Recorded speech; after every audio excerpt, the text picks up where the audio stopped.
Most Christians believe a lot of things that they think are in the Bible. And today, we're going to actually check. Nick, Matthew, we are doing Christian Mandela Effects. All right. So the goal and kind of purpose for this is we want to help our viewers feel the gap between cultural Christianity and biblical text, right? We want to ask ourselves, is this a true thing that the scripture says, or is it something that we have misbelieved over time? Christian Mandela Effects. I have to talk about, I've never heard this term Mandela Effects, so now you have to Mandela-ize them. It's essentially things that are remembered one way, but in reality, they were never that way. Okay. It was always this way, Okay. type thing. What I'm going to do is I'm going to fire off some Christian Mandela Effects and then just have an open discussion about it. Most of these were ones that, especially as a new Christian and growing up in a Christian household, like I actually fell victim to. Okay. Personal experience, eh? Mandela Effect number 1, the lion and the lamb. Nowhere in biblical text does it say that a lion and a lamb lay down together. Yeah, there's like an eschatological Isaiah prophecy about Yes. the wolf lying down with the lamb. Exactly. Yes. Spot Good on on. you. It's Isaiah 11:6. Okay. Yep. That says, the wolf and the lamb shall lie down together. The lion shall graze the field as the cow. Or as Nebuchadnezzar. Right. No, sorry. So so that's that text, but where does this imagery of a lion come from and the image of a lamb come from? Because those are, I think it's biblical Revelation things. isn't Mhm. Tell me more about it? that. Be more text than that, but yeah, there's definitely. I thought, I may have fallen prey to it because I thought the lion and the lamb did occur in a text together, but Well, it's close in Isaiah. They're just not Mhm. lying down together. Exactly. but in Revelation, I think they're both images of Jesus. Exactly. Yeah. Mhm. Yeah. One is this. Often the lamb is one who's slaughtered. So I don't know how that looks. Yeah. It says in one text, it talks about a lamb being slaughtered. Yep. But The lamb that was slain. the lamb was, Mhm. I mean, what does that look like? Yeah. And then the imagery of Yeah. the Lion of Judah, Yes. right? Right. Which is true of the tribe of Judah. I mean, Right. that's what. And the big word with Matthew that you used earlier, you said eschatological. Prophecy. Eschatological. What does that mean? Having to do with end times, the Okay. return of Christ. Yeah. Yeah. It's So a Greek word. Yeah. So wait, so it's eschatology instead of eschatology? Am I just saying that wrong? it sounded like you said it the same way. Okay. Yeah. Well, escat or eska, like either way, it's The same thing. the A Gotcha. there is what we use in English. And Mhm. since it's a Greek word, I don't get too fussy about how it's actually pronounced, right? It's not really Moses, it's Moshe. It's not really Jeremiah, That's it's Yerimahu. Yerameyahu. Yeah. Yeah, get the linguist over you here. are even better than me. I actually tried to call my daughter Yerameyahu. Really? Yeah. Oh my Before gosh. she was born, I was Yeah. going to call her That's just it's kind of funny because like we read all these names and we're like, like big Yeah. names in scripture, and it's like, am I getting this right? I don't know. And it's like we're Yeah. not even getting Moses right, guys. Yeah. Moshe. Technically speaking. Yeah. When it's growing up. The next one. Oh man, the 3 wise men. In every nativity scene, there's 3 wise men coming in. Explain this one to us. Do you want to do it? There were magi that came from the east, but it never named how many they are. Yeah. I suppose the reason why there's 3 is because there are 3 gifts. Yep. And so 1 per gift. Right. But, and they were not there at his birth. Yeah. That's They another were bit. there. Yeah. I don't know if that's part No, of your no. thing, but Yeah, just the whole situation. the whole Yeah. thing there. So, I mean, it's presumed that was probably 2 years later. Yes. Because Herod killed all the kids, 2 and under. Yeah. And so that's why they think that is true. Yeah. And it wasn't in a manger. He was in a house by that point. Right. So yeah, there's a lot of stuff there. Yeah. This one is a little bit more a scripture focused text reference. Money is the root of all evil. No. The love of money is the root of all evil. It's not money itself. It's actually the love of it. It's your devotion to it. Yep. It causes the issue, which is true of all sin, really. I hear this one shockingly a lot. Like, I Mm. feel like now there's this, not even now, just, I feel like I hear this often in conversations about, down with the man, tax the rich and all this stuff. Money's the root of all evil, especially with certain things coming out about these world leaders and I don't even know if we could say this on YouTube or not, just in case. The E-files is what I'm going to call them. Okay. The E-files. Yeah, I don't know if that word is getting flagged or not yet, but with all that, like, I've been hearing it where it's like, see, you just got to follow the money, then you'll find all evil because money's the root of all evil. What comes to my mind is the Fiddler on the Roof. Have you seen that? What is The musical Fiddler on the Roof. sure. Okay, yeah. There's that scene where one of the characters tells the main character, what's the main character's name? If I were a rich man. What's his name? Is it Moshe? Jedediah or something? Yeah. I can't remember. Well, it doesn't matter. Anyway, Yeah. like one of the characters says to him, like, well, money is the root of all evil. Yeah. And he's like, well, then may God smite me with it, and may I never recover. Yeah. There you go. All right, this one is going to get a little bit more conceptual, and possibly even a little bit nuanced of a Mandela effect. I'm looking for a big word from math. Yeah, there probably will be. Lucifer fell from heaven. So the text talks about the morning star, Yeah. right? Yes. Yeah. It doesn't particularly name Lucifer there, if I recall. Yep. And again, this is Isaiah, I think. Yeah. Hmm. Yeah, 14. Isaiah 14, and then it's Ezekiel 28. Mm-hmm. I remember those numbers. Yeah. Nice. One's double of the other. Yeah. And then there's additional reference throughout the New Testament, specifically Luke 10, where Jesus says, and I saw Satan fall like lightning, right? But then we have in Job, Satan's walking around in the courtrooms of heaven, in the courtroom. right? And also, I learned recently, I just have to interject, Zechariah talks about Job. Job, Satan. Yeah. And, he's not the accuser at that point, I think, but Right. he shows up as a person in God's presence, I think. Yeah. Mm-hmm. And then also, Interesting. what is it, Revelation 12, with the woman and the dragon? Mm. And the dragon that was kind of kicked out of heaven, and there was this big war, and dragon sought to consume the child of the woman. Yes. I think that's Revelation 12. Right? Okay. Yes. Is it the big river comes and saves the child?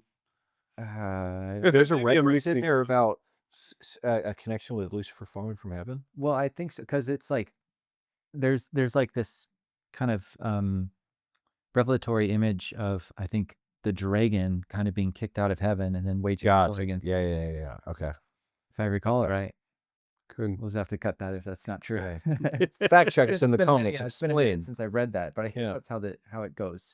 So Isaiah 14, do y'all know what is going on there as to why we often think of, Lucifer falling from heaven and whatnot, being, That being coming the from reference. Isaiah 14?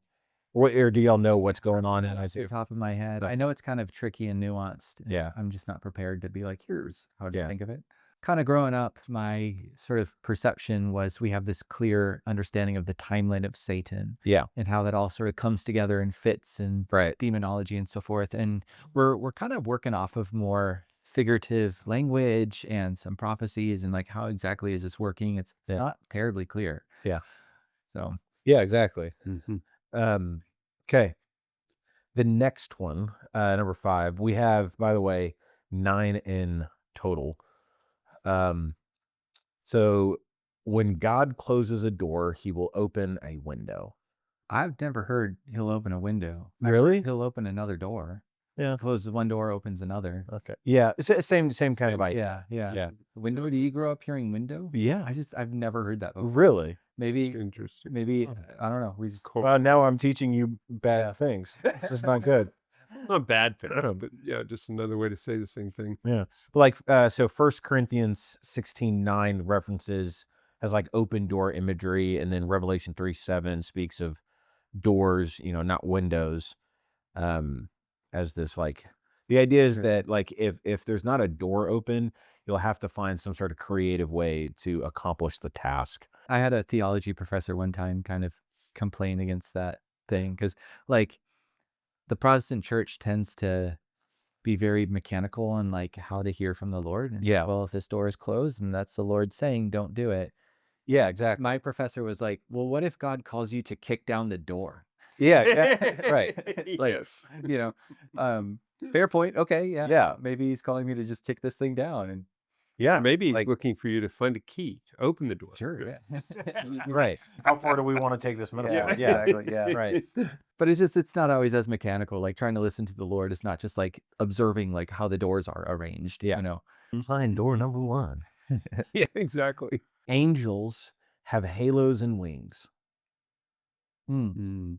Kind of the Mandela effect of the cute little baby cherub, and then all these like biblically accurate renderings of angels and the AI renderings of them and stuff like that. Like this kind of Mandela effect that angels are either these cute little things with halos and wings, like a nativity scene looking angel with a nice white robe, or there's like these things with 1,000 eyes, looking in all directions and whatnot. Like, what's going on with this angels have halos and wings thing? Like, I don't know where the halo piece comes from, other than, I mean, this was kind of done in medieval art, right. like this kind of circle hoop thing as we know it today. But in medieval art, they would do quote halos, Mm-hmm. which was over like kind of holy figures like Jesus and apostles Exactly. and stuff. They'd kind of paint gold around their head. Right. To make it look like they're glowing. Yeah. Radiance of, yeah. And so I guess maybe that probably just bled into modern culture and eventually evolved into a more like hoop type thing Right. above people. I'm guessing that's where it came from. Right. That's been my understanding. Yeah, because there's nothing like that I know of in the Bible that talks Yeah. about like this thing floating above their head. Like, what is that? Didn't you recently do a video on angels? Maybe I did a Oh, a post. I That's did a what post it was. about Yeah, it, yeah, yeah. and that was kind of the overcorrection because now you have some people talking about quote biblically accurate angels, Yeah. and it's these like crazy creatures with all these wings and eyes and stuff over them. Yeah. And that like so there are seraphs in the Bible that are described in that sort of way, and they're Right. wild, like chaotic creatures, just like Yeah. kind of otherworldly. And part of that might even just be sort of figurative language to get across like how kind of intense these creatures Yeah. are. I don't know, but to say that this is just a biblically accurate angel, and then you have the images of like an angel appearing to Mary, like don't be afraid, and it's like I'm Yeah. terrified right now because you have all these eyes. Yeah. Right. But to talk about a biblically accurate angel, there's just different ways in which angels have appeared. Right. And even Hebrews talks about like, be careful how you interact with others because you might be entertaining angels unaware, which Right. means angels can look like humans Yeah. unmistakably, like that we could mix them up. Right. And that's really interesting. Like, Right. that's one of those things where it's like, did charismatics make that up? Like, no, that's in Yeah. the Bible. Yeah. Abraham welcomes the 3 visitors, is it? Yes. When he negotiates with the Lord about Yeah. Sodom So and Gomorrah or something Genesis like 18, I think, around there. So he recognized them Yeah. as I think he thought of them as people, but the scripture reports them as angels. I don't know. Right. Who was it that it was like the spies or something? Okay. Joshua who talked to the angel beforehand, and it was like he was like dressed in like armor. Yeah. It was like Which pretty side tall are and- you on? Is that when the Yeah, angel says, something like- whose what- side what are is you that? on, the That is- Lord? Or Yeah, no, that's at the beginning of Joshua. It's an encounter that Joshua has with a That- messenger yes. of the Lord. Okay. yeah. Yeah, and he's like, whose side are you on? Because he Yeah. probably just sees a warrior, not Right. really knowing that this is a divine encounter. Right. So like to your point though, it's like the angels aren't this Just so other world. winged creature. Yeah. But you do get wings in like Isaiah 6, Mhm. right, where you see They're floating. seraphs, and they have 6 wings. Right. With 2 they fly, with 2 they cover their Yeah. feet.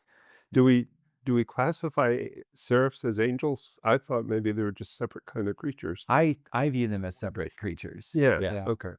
Um, So then, is there angels that have wings? Is Gabriel, when he comes to Mary, I wonder if he has wings. yeah, I don't know. I'm trying to recall if wings are attributed specifically to angels.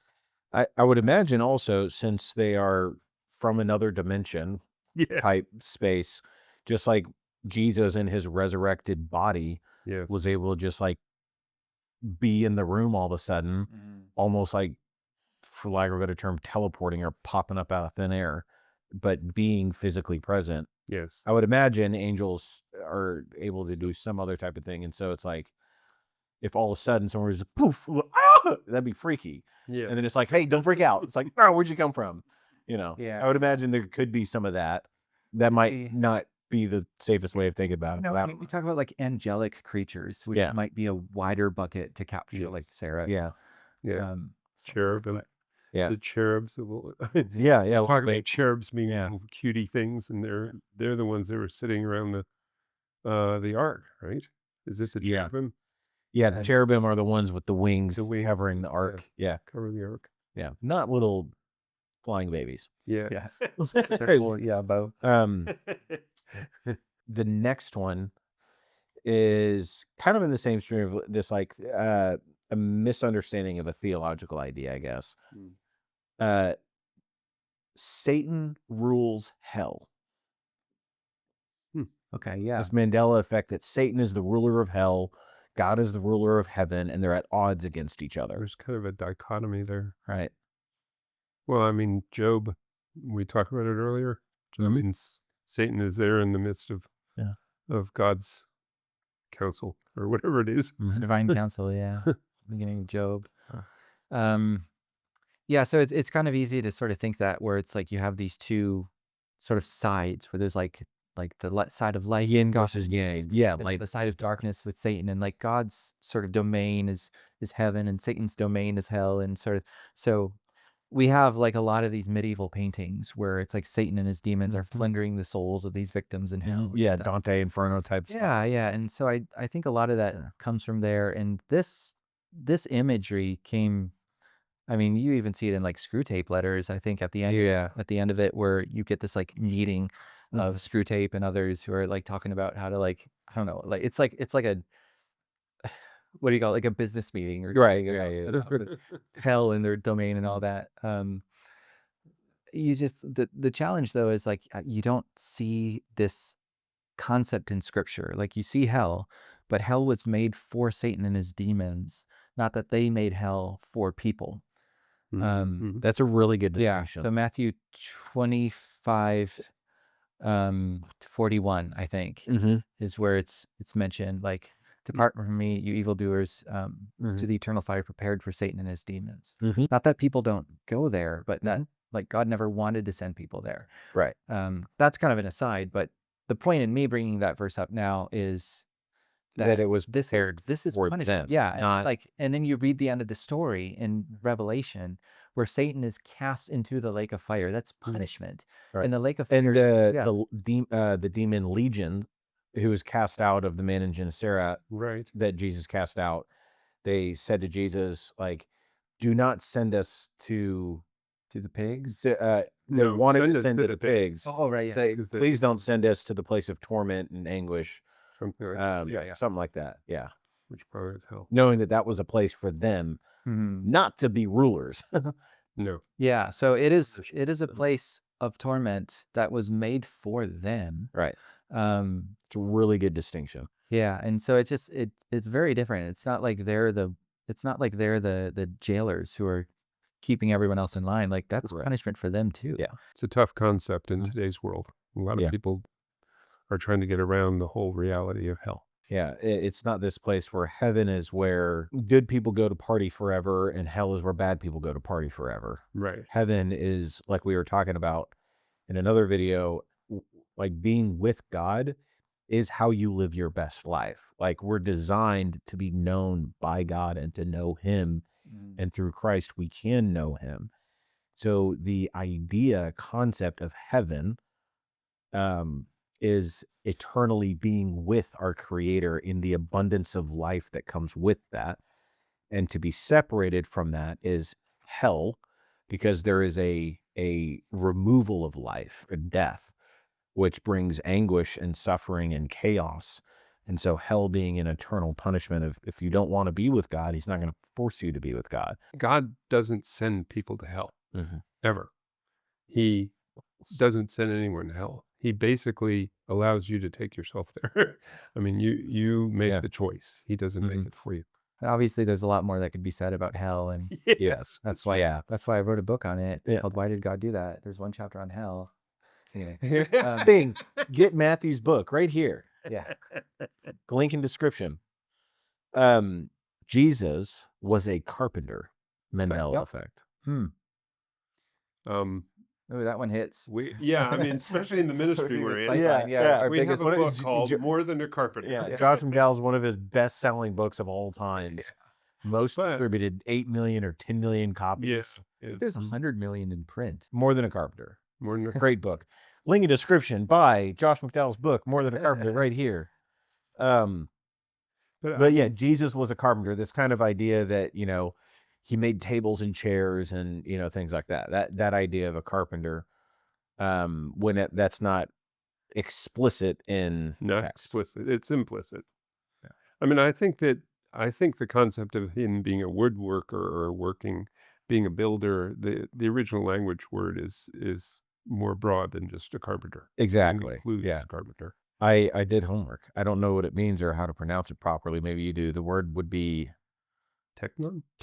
Yes, I was about to say technon. Yeah, technon. Tecton. Yeah, techno.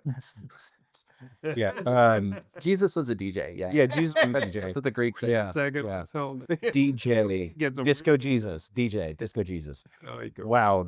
Okay. Mark 6:3 uses the word tecton, which would be, like you said, a more broad term. Yes. Okay. Than just carpenter. Right.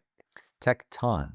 I think it's technon, isn't it? Tecton. Isn't tecton a child? Don't take my word for it. There's also child. Okay, so it could also mean that. Yeah, it's not a synonym, but it is.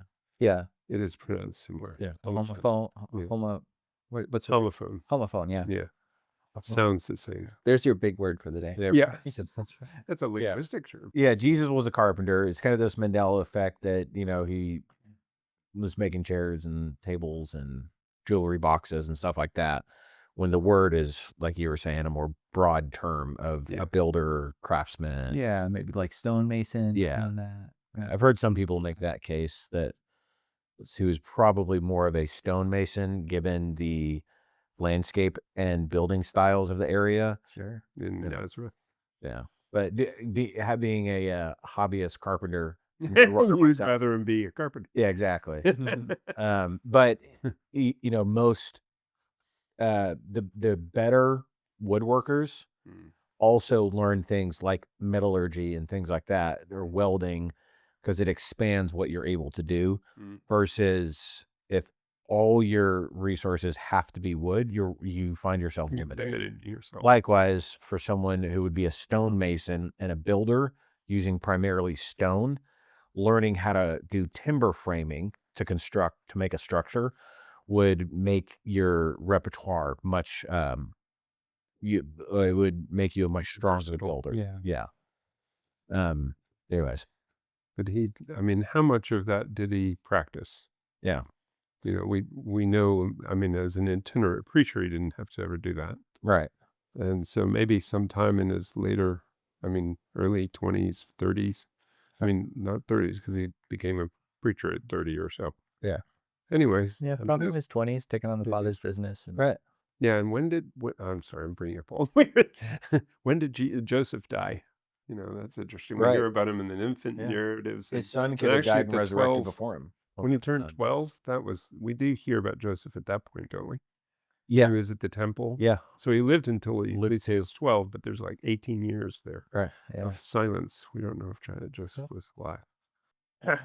Final Mandela effect. Jesus is a white man with long hair. And a beard. Yeah. Blue eyes. Yeah, blue eyes. Red sash across his chest. Yeah, with a red sash across his chest. And probably a halo. Yeah, probably. He was born looking like a full-grown man. If you look at certain Oh, wow. Catholic That's artworks. funny. Yeah. Anyways, Yeah. Good Well, for again, him. medieval paintings. Yeah. There's exactly. A lot of of our stuff like that there. a lot of our imagery. Europe is kind of depicting Jesus and making him look very European. Right. I've seen so I don't know if you guys have ever seen these from that same era of history and art history, other cultures' depictions of Jesus being a Far East Jesus, Oh, like a Chinese. African Jesus, Yeah. a Middle East Jesus, and the paintings and renderings of people making Jesus in the likeness of their own race Yes. and people type Mm-hmm. is something interesting I found doing a little research on this. Oh, very nice. Yeah. Middle Eastern is probably 14th century African Jesus was Yeah. quite an interesting thing. Yeah. It's just one of the interesting things. It's like there's so much Yeah. kind of Western, and like the kind of Western way that a lot of people sort of picture Jesus, and also a lot of the early church fathers. Mhm. Like these guys were not white Europeans. Mhm. We're talking the Middle East. We are talking Africa a little bit, like Mhm. Egypt. Yeah. Augustine of Hippo. Augustine he was black, I thought. No. Yeah, this is quite dark, like from that area. Yeah. Yeah, and so like Alexandria, like this huge house of Christian work that was being done, and it's just really interesting. Yeah. And so sometimes there's overcorrection where we're like painting all of these people black, like Right. but getting like Middle East, there's particular skin tone Yeah. and kind of complexion. Darker to lighter brown, Yeah. olive toned. Yeah. So Darker hair. So we call this ethnocentricity. Right? Big words with Nick. No, exactly. I want to get my big word in. Yeah. Say that again. Ethnocentricity. It's a Greek word. There you go. Ethnos means people. Right. But ethnocentricity means everything you see is from your own race, your own That makes sense. person, your own group. So what do we know about how Jesus looked? not much. Yeah. I mean, we can look at the ethnicity of where he came from, a Jewish man from this period, and we can kind of do some work to get a ballpark area. Some people have, especially in recent years, there's been a lot of new kind of revitalized talk on the Shroud of Turin. You've heard of that. Yeah. That's kind of a This interesting area. burial cloth that it presumably covered Jesus Yeah. and sort of left an imprint of his face. Of course, the challenge is this authentic? Was this really the burial cloth of Jesus? And Right. I'm seeing more people lean towards yes. Yeah. In recent years, it's really interesting. There's still certainly, I don't think anyone is like absolutely, and so I'm always very hesitant. Yeah. And of course, there's still a lot of people who are like, no, we don't have enough evidence, and I'm more so, this is not authentic. All right. Either way, it's a very interesting piece. So as Yeah. people think about what does Jesus look like, the Shroud of Turin is just one of those like really interesting, like ooh, It can give a faded resemblance of, if it is his burial cloth, yeah, how that facial features. yeah because you actually reconstruction. can see facial features. Like that's wild. If that really is the face of Jesus, that is revolutionary. right. Yeah. But we just don't know, and we have to be careful not to overstate our case with the Shroud of Turin. Yeah. Like I think when I think about what he looks like, there's a pretty rich theology on the moment when we will see Christ face to face. It's called the beatific vision, and Ooh. and you get kind of glimpses of this talked about in Scripture. It's rich in theology across church history, but like in 1 John, I think it's the beginning of chapter 3, if I remember right, where John is writing and he says, dear children, we're not there yet, but when we see him, we shall be like him, for we shall see him face to face. Imagine that, just the sight of Christ in our lives are transformed. So, fun fact: Isaiah 53:2. Yes. Do y'all know where I'm going with this? That's prophecy of Jesus. Yeah. About Jesus. Yeah. Do you know it? I don't know that particular the wording for that verse. Okay, I was going to be super impressive. I was like, is it? Yeah. Oh no, not that one. That's I think later in Isaiah 53. Okay. No beauty or majesty to attract us to him. Nothing in his appearance that we should desire him. Oh yeah, That is true. And the prophecy saying, pretty much the only thing about his aesthetics and how he would look, that he's not some Attractive guy. right, right, some super handsome, type guy to lean into a charismatic bent. He can't riz no one. You know what I mean? He doesn't have the charisma to be a what people would think of as a leader. Was You'd what look this at a is. crowd and go, "Oh, he's the leader." Yeah, Is right. that the idea? Yeah, just kind of unassuming, Mhm. no majesty to attract us to him. Sure. And nothing in his appearance that we should desire him. Like, well, he's obviously the person we need to follow, right? Like Saul, right? He's the biggest, the strongest, Yeah. so of course he needs to be our king, Yeah, duh, exactly. right? When And really the king that God desired was David, Mhm. little Who was running poet in. shepherd boy dancing out in the fields with his sheep, Yes. Right. slaying wolves with a sling. Just wild. Have you seen those videos of people using those the same style of slings and Oh, how fast they can get those rocks going? yes. If you want a fun rabbit hole on YouTube, go check those videos out. They are wild. Anyways, Wait, slings are deadly. didn't he slay bears? Or Yeah, was it- bears. Yeah, Okay. yeah. Right there. I don't know which one's referenced. Anyways, Yeah. I was making a Okay. euphemism. Mandela Effects. Yeah. Yeah. Was it a bear? Was it a lion? Was it both? Yeah. Oh my. Yeah, Jesus is a white man with long hair. It's kind of westernized, Europeanized version of Jesus has become kind of the colloquial image of who Jesus is. Yeah. It's kind of almost Mandela effect. And this is worth pointing out too. So there's a big thing like I don't want to follow a white man's religion. And we've already talked about like, well, this isn't where it came from. This isn't how Jesus looked. This wasn't how the early church looked. But I would also point out this is not how the average Christian looks.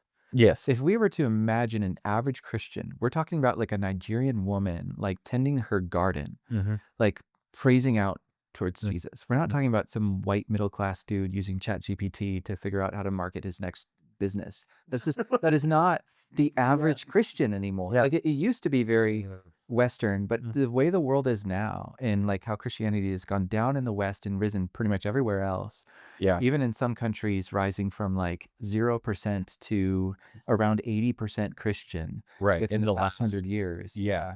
Korea. Yeah. Right. Thinking of Korea and South America, even in places. Yeah. Mm-hmm. Well, Africa has things that dramatic. Okay. But like Korea is certainly very Christian. Christianity is growing the fastest. China and India talk about some of the fastest growing churches. But then we also look at like Rwanda and Burundi. How do you say that? I forget. I should know this. Burundi. Yeah. Burundi, yeah. Some of those countries, if you look at the past 100 years, it's like, what the heck?